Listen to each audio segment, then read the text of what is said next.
Hi, it's Patrick Hutzel from IntensiveCareHotline.com with another quick tip for families in intensive care. Earlier today I was doing a live stream and we had quite a few attendants on the live stream, and one of our attendants at the live stream, at the YouTube live stream, was actually asking, how can I convince ICUs to keep my loved one in ICU instead of going to LTAC? And this is mainly addressed at our viewers in the United States. So here's my answer to that.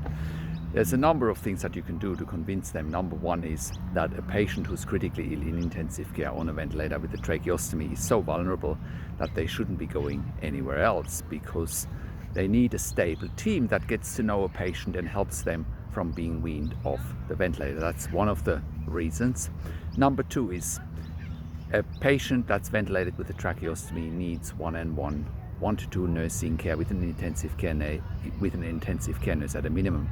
Once a patient goes to LTAC, the nurse to patient ratio is often dropping down to 1 to 3, 1 to 4, 1 to 5, and often they're not intensive care nurses. There's fewer respiratory therapists available in LTAC as well compared to ICU, so the level of care is actually deteriorating. Next, many LTACs are far away from the hospital, meaning sometimes we have seen that sometimes patients have been asked to go to another state to go to an LTAC. That's insanity. Hours away from their family. I mean, patients need their families around when they're critically ill and when they're so vulnerable. So that's another reason why your loved one shouldn't go to LTAC, and that's something you need to remind the intensive care team of. And last but not least, another reason why your loved one should not go to LTAC is simply that when they go to LTAC, they can deteriorate and then they need to go back into ICU.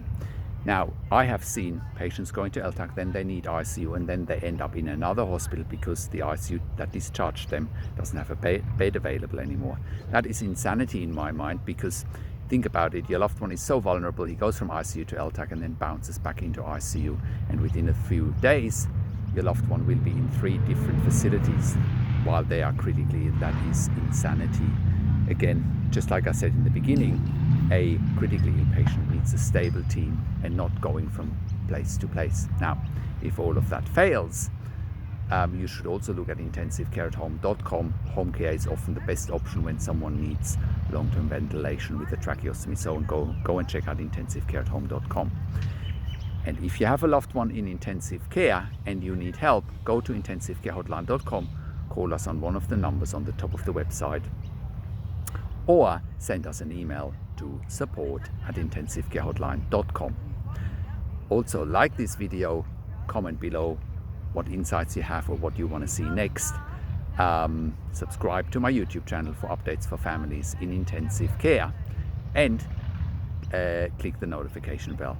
This is Patrick Hutzel from IntensiveCareHotline.com, and I will talk to you in a few days. Take care for now.